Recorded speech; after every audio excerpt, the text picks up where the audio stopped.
ये जो लड़कियों के बाल होते हैं वो लड़कों को फंसाने के जाल होते हैं। ये जो लड़कियों के बाल होते हैं वो लड़कों को फंसाने के जाल होते हैं। ये चूसते हैं खून लड़कों के कलेजों से, इसीलिए इनके होंठ इतने लाल होते हैं।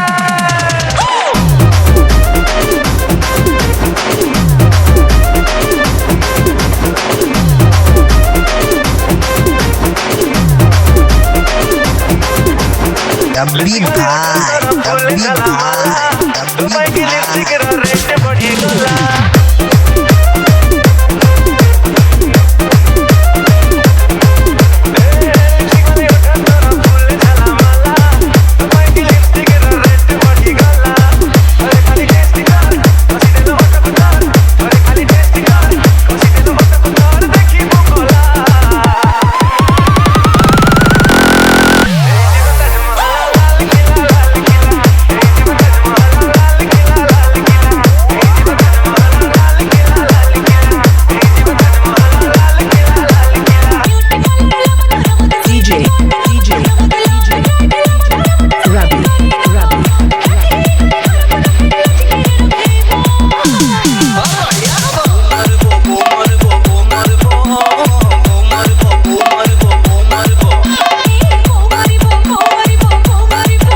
नाच हब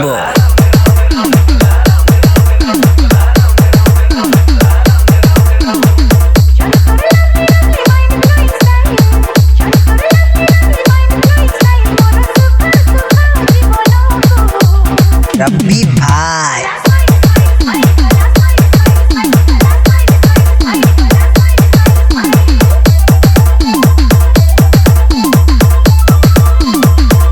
Rabi Production.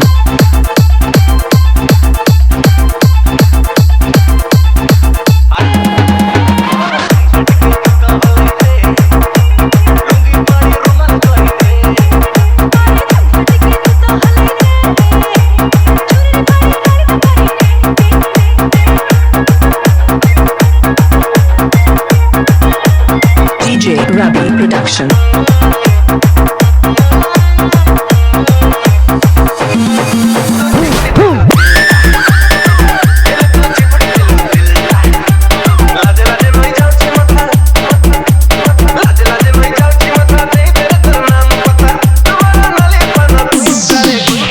DJ Rabi Production.